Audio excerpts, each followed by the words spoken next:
Masechet Psachim, traité Psachim, Daf Kufraf, feuille numéro 120. Nous sommes à la quatrième ligne. Mazutra Matne Hachi. Mazutra enseigne ainsi. Amar Rabbi Yosef, Amar Rabbi Yehuda, Amar Shmuel.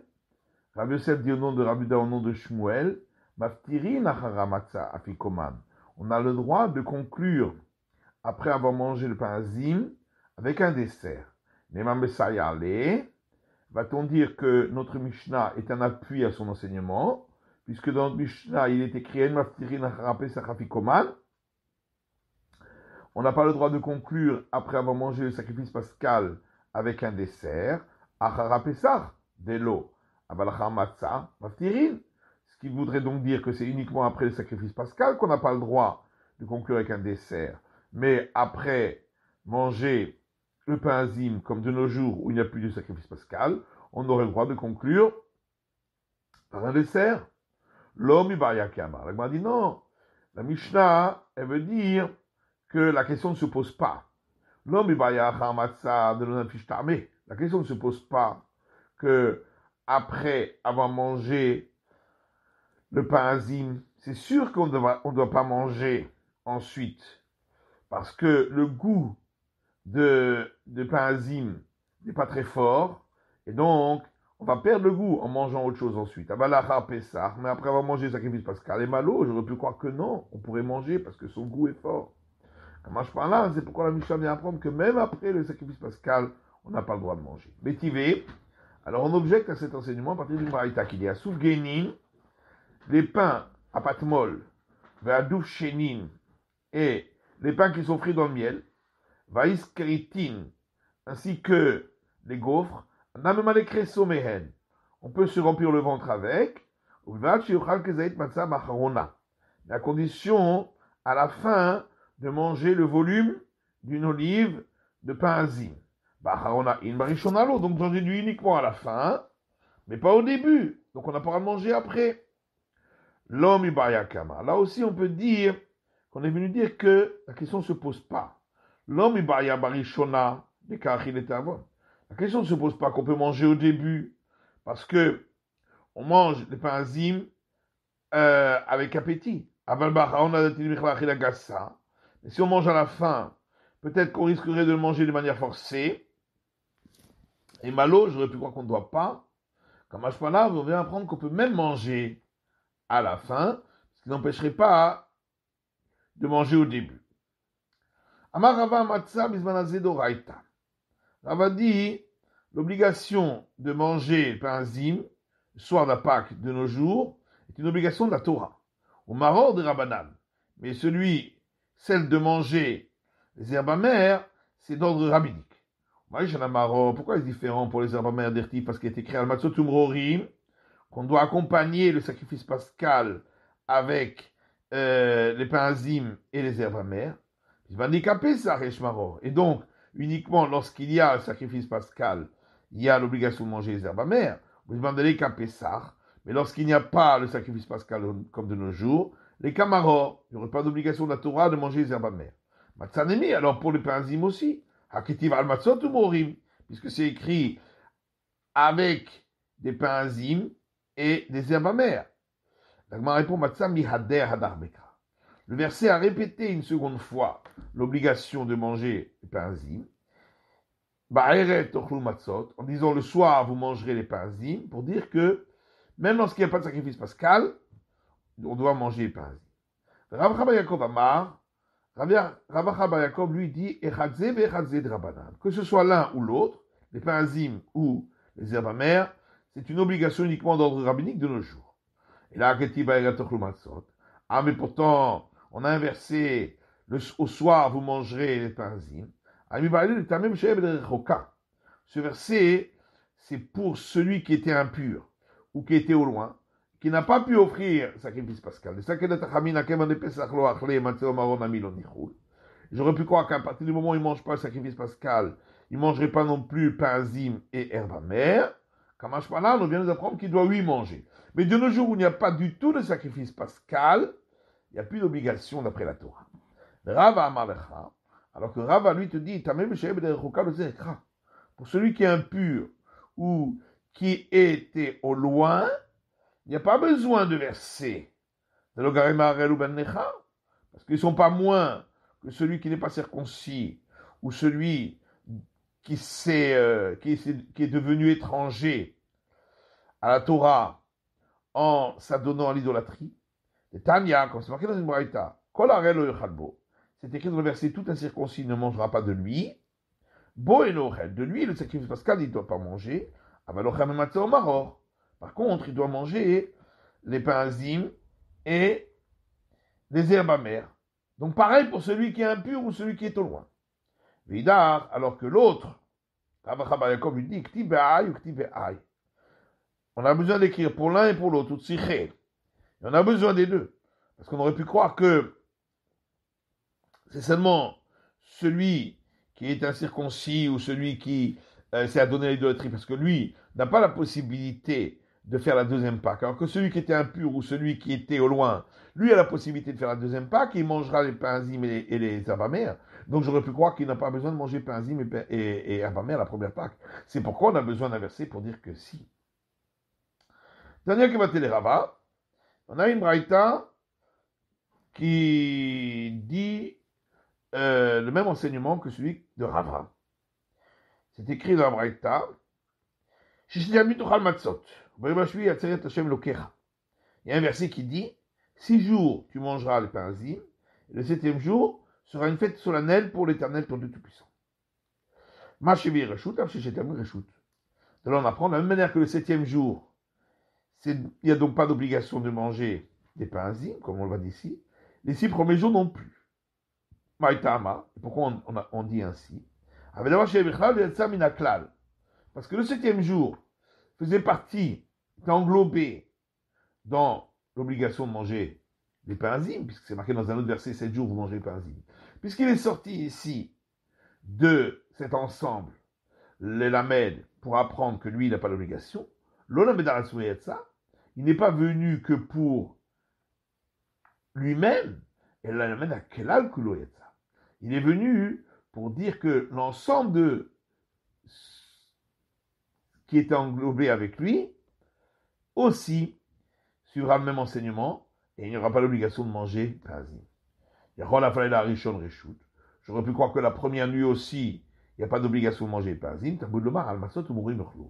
C'est pourquoi le verset a dit avec des pains azim et des herbes amères, vous le mangerez le sacrifice pascal. Mais ça, ce n'est que lorsque il y a le temple qui est là. Lorsqu'il n'y a plus le temple, d'où on sait qu'il y a encore l'obligation. Pourquoi le verset a dit au soir vous mangerez les pains azim? Le verset l'a fixé comme obligation. Matitin, la suivante. Yashum Satan, si une partie du groupe s'est endormie après avoir commencé à manger le sacrifice pascal, Yorlou, ils pourront continuer quand ils se réveillent à manger la suite. Koulan, mais si tout le monde s'est endormi, lo Yorlou, ils ne pourront pas terminer de manger le sacrifice pascal, ça ressemblerait à celui qui mange le sacrifice pascal en 2 endroits différents, puisque là aussi, il y a eu une interruption. Rabbi Yossi Omer, Rabbi Yossi dit, Namnemu Yorlou. Si ils ne se sont pas vraiment endormis, mais simplement ils ont somnolé, parce que là ils pourront reprendre la consommation de sacrifice pascal. Nir des moum, s'ils sont vraiment endormis, lo yorlou, ils ne pourront pas. Sacrifice pascal, après la moitié de la nuit, on n'a plus le droit de le manger, et donc les sages ont institué qui rend impur les mains. Comme on voit par ailleurs que pour l'ensemble des sacrifices, lorsque le sacrifice est devenu pigoul, c'est-à-dire inapte à la consommation, qu'on n'a pas le droit de le consommer parce que au moment du service sacrificiel, on a eu l'intention de le manger ou de l'offrir sur l'autel après le temps imparti. De même, le sacrifice dont la chair a dépassé le temps nécessaire le temps de consommation, la date limite de consommation, dans tous ces cas-là, ils rendent impurs les mains. On On a donc vu dans la Mishnah, Rabbi Yossé dit, si ils ont somnolé, ils pourront manger, mais s'ils se sont endormis, ils ne pourront pas manger. Chilamit namnem, c'est quoi le cas où on a somnolé? Amaravashi ni mélodim, tir mélodim. Ravashi explique, endormi sans être endormi, éveillé sans être éveillé. Kigon de Karil et Véhané, ça veut dire que quand on appelle son nom, il répond. Mais il ne sait pas répondre à une question qui demande une réflexion. Rimad Kiroulé, Midkar. Et si on lui rappelle, alors à ce moment-là, si on lui rappelle la réponse, il se souvient. Abaye avait Yativ Kamed et Rabat. Abaye est assis devant Rabat. Chazal et Kaninen. Il a vu qu'il s'est assoupi. Amaleminam Kanaimnar. Il a dit voilà que le maître s'est endormi. Amaleminum et Kamenamnem. Il lui a répondu j'ai simplement somnolé. Et dans la Mishnah, on a vu que si ils ont seulement somnolé, ils pourront continuer à manger. Mais s'ils sont endormis, ils ne pourront pas continuer à manger. Ici aussi, pour les parasimes, donc qu'on mange la ficomane à la fin du repas, si on s'est endormi au milieu, on ne pourra pas terminer la consommation. La Mishnah disait que le sacrifice pascal après la moitié de la nuit rend impur les mains. Alma mechatzot avait notar. Donc, ça veut dire qu'à partir de la moitié de la nuit, il est considéré comme ayant dépassé l'heure de consommation. Mantana, qui est l'auteur de cet enseignement, Amar Rabbi Yosef Rabbi Eliezer ben Azariahi. Rabbi Yosef dit, c'est Rabbi Eliezer ben Azaria. C'est Tania, parce qu'il y a une braïta qui dit, c'est marqué dans le verset, et ils mangeront la chair, donc du sacrifice pascal, cette nuit-là. Rabbi Eliezer ben Azaria Omer, Rabbi Eliezer ben Azaria dit, Ne'emarkan balayla hazé, c'est donc marqué ici, cette nuit-là. Ne'emar lalan, c'est marqué plus loin, Avarti beret Israël balayla hazé. Je passerai, dit l'Éternel, dans la terre d'Égypte, en cette nuit-là. Ma'ale alan chatzot, de la manière que là-bas, il est passé avant, jusqu'à la moitié de la nuit, pour frapper les Égyptiens à la moitié de la nuit. Afkan chatzot. Ici aussi, la consommation du sacrifice pascal, c'est jusqu'à la moitié de la nuit. Amalo Rabbi Akiva valone marchipazon. Rabbi Akiva lui a dit, mais c'est écrit dans le verset qu'on le mange avec la hâte. Achat ripazon. Donc on a le droit de manger jusqu'au moment où on s'est hâté, c'est-à-dire jusqu'au matin où on s'est hâté de sortir d'Égypte. Ah, d'après Rabbi Akiva, alors pourquoi c'est marqué la nuit? Parce que sinon j'aurais pu croire qu'on peut le manger dans la journée où on l'a sacrifié, comme tous les sacrifices. C'est pourquoi c'est marqué la nuit. On peut le manger que la nuit, mais pas le jour où on a fait l'abattage rituel. Rabbi Akiva ayazé m'a habité. Ah, mais d'après Rabbi Akiva, qu'est-ce qu'on fait du mot celle-ci? C'est pour être sur une autre nuit. C'est pour ça qu'on a besoin de ce mot. De Sakadata on aurait pu croire, oh, il oublie ça à Kodashim Kalim. Étant donné que le sacrifice pascal fait partie des sacrifices sanctifiés légèrement. Ou Shtamim Kodashim Kalim. Et le sacrifice pacificatoire aussi fait partie des sacrifices sanctifiés légèrement. La même manière que le sacrifice pacificatoire est mangé en 2 jours et 1 nuit, Av Pessar, pareil pour le sacrifice pascal. Okim Lelod Bimkom Yamim, les nuits vont être à la place des jours, puisque lui, on peut le manger qu'à partir de la nuit. Et donc, on pourrait peut-être le manger en 2 nuits et 1 jour qui est le jour entre les deux. C'est pourquoi la verset a dit celle-là, uniquement la première nuit. Rabbi Eliezer ben Azaria, alors que Rabbi Eliezer ben Azaria, lui, te dit ça, je l'apprends déjà du fait que le verset dit vous n'en laisserez pas jusqu'au matin. Donc, on doit être mangé avant la fin de la nuit.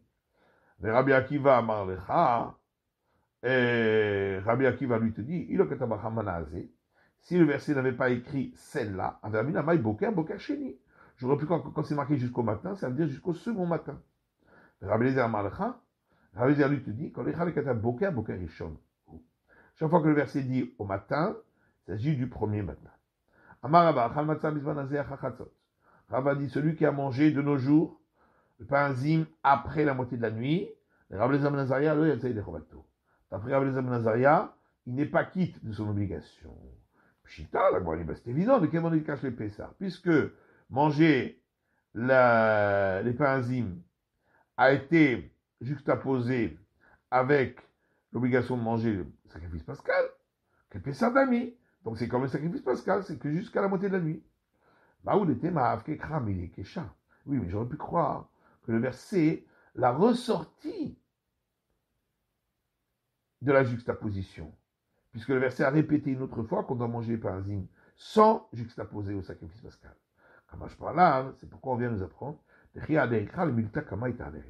vrai que le verset a répété une seconde fois, mais il reste toujours dans la règle qu'on voit dans la première fois, c'est-à-dire d'être mangé uniquement au moment où on peut manger le sacrifice pascal. C'est la fin de l'étude du Daf Kufra de la feuille numéro 120.